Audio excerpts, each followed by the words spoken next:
Well, the Arab Spring was the product of a concept at the U.S. State Department called digital diplomacy, sometimes called statecraft 2.0. Today's 21st century statecraft is bringing together technology and the talents of our citizens to influence events in ways that previous generations could never have imagined.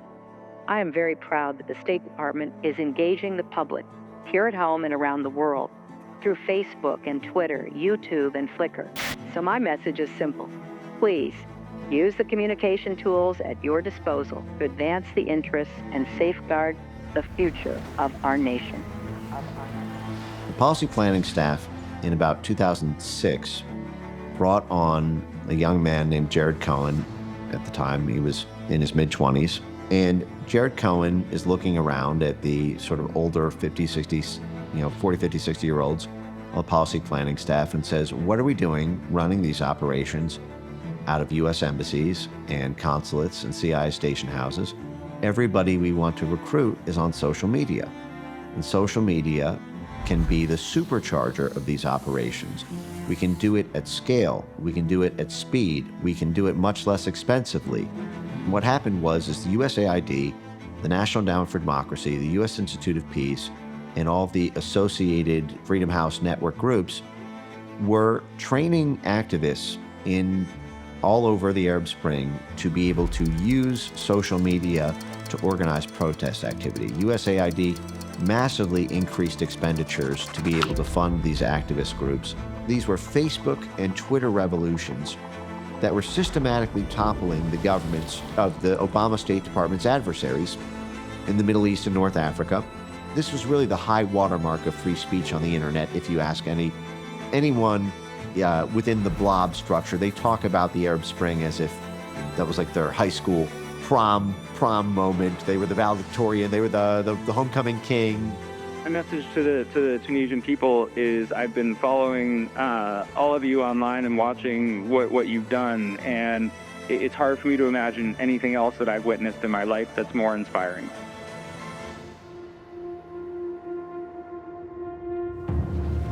So this network is extremely powerful, and it can pick the rise and fall of presidents.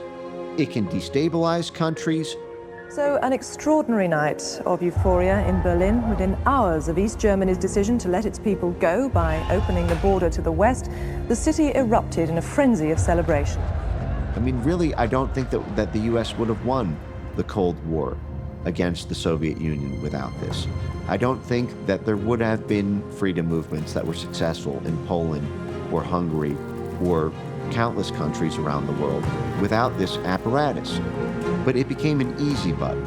It became a way to be able to topple any government you don't like. This happened in 2014 in the Maidan Square revolt in Ukraine.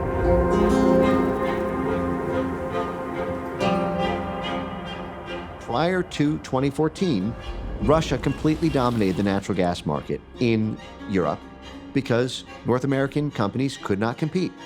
They could not compete on price because there's no natural gas pipeline that goes from Houston, Texas to Ukraine or to Germany or to Portugal.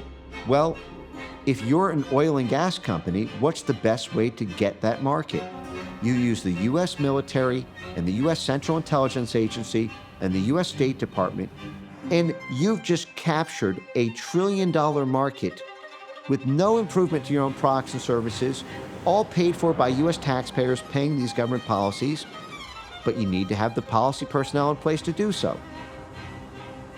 During the Yanukovych era, they signed a $10 billion deal with Chevron so that U.S. oil companies were partnered. They signed a $10 billion deal with Shell, the major London giant. But they didn't give everything the State Department wanted. They didn't give everything NATO wanted. And a different puppet government would.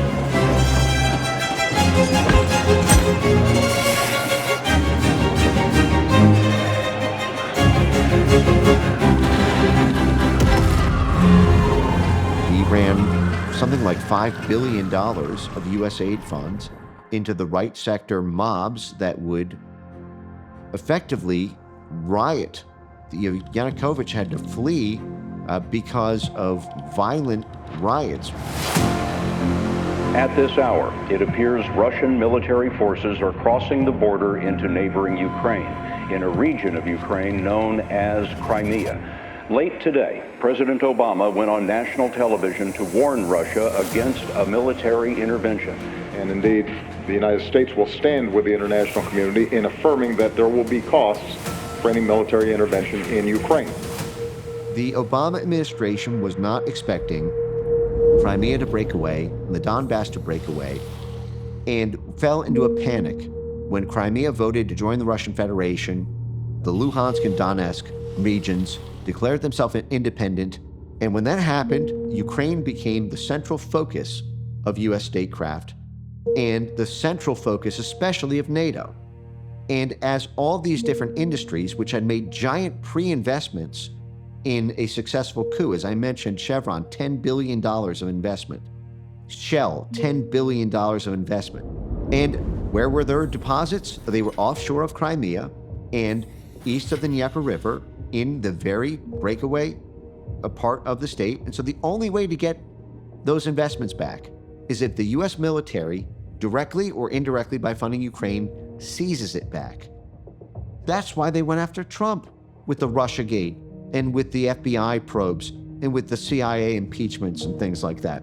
I'm going to take a look at it. But you know, the people of Crimea, from what I've heard, would rather be with Russia than where they were. And you have to look at that also. Now, that was under, just so you understand, that was done under Obama's administration. And as far as the Ukraine is concerned, it's a mess. And that's under the Obama's administration with his strong ties to NATO. So with all of these strong ties to NATO, Ukraine is a mess. Crimea has been taken. Don't blame Donald Trump for that. You said and we'll do better, and yet we'll have a better relationship with Russia. And having a good relationship, maybe, and having a good relationship with Russia is a good thing, not a bad thing. Yeah, I think Trumpism was seen as a threat, and he personally was seen as a threat. You know, his willingness to kind of be skeptical of conventional wisdom from both parties is something that was seen as a threat. But they kind of saw not so much Trump, but the idea that government was to be treated with such skepticism as something that needed to be stamped out. The CIA is not allowed to operate domestically. The Department of Defense is not allowed to operate domestically. The Department of State is not allowed to operate domestically. USAID is not allowed to operate domestically, but there's one exception. There's one get out of limitations free card, and that is the CIA can spy on an American if they suspect that American of working with a foreign power. Tonight, President Obama, for the first time, publicly blaming Russian President Vladimir Putin for hacking the 2016 U.S. election. The intelligence that I've seen gives me great confidence in their assessment that the Russians carried out this hacking. And the CIA and FBI agree as to why. Director John Brennan telling the CIA workforce in an internal message that, quote, there is strong consensus among us on the scope, nature, and intent of Russian interference in our presidential election.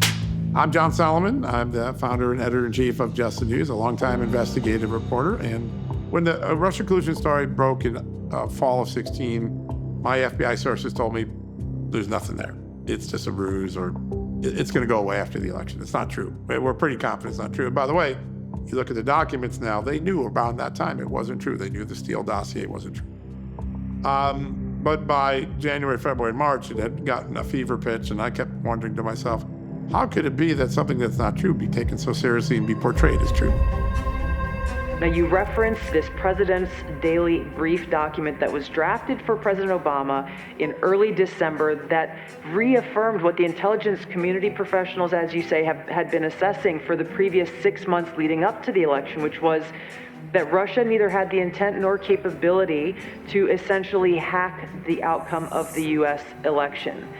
As you said, President Obama's political appointees pulled that document before it could be published, and it has not been published until we released it today. Then DNI James Clapper took the lead on what President Obama wanted done, and which was essentially create a document that tells us not if, but how Russia interfered with the election.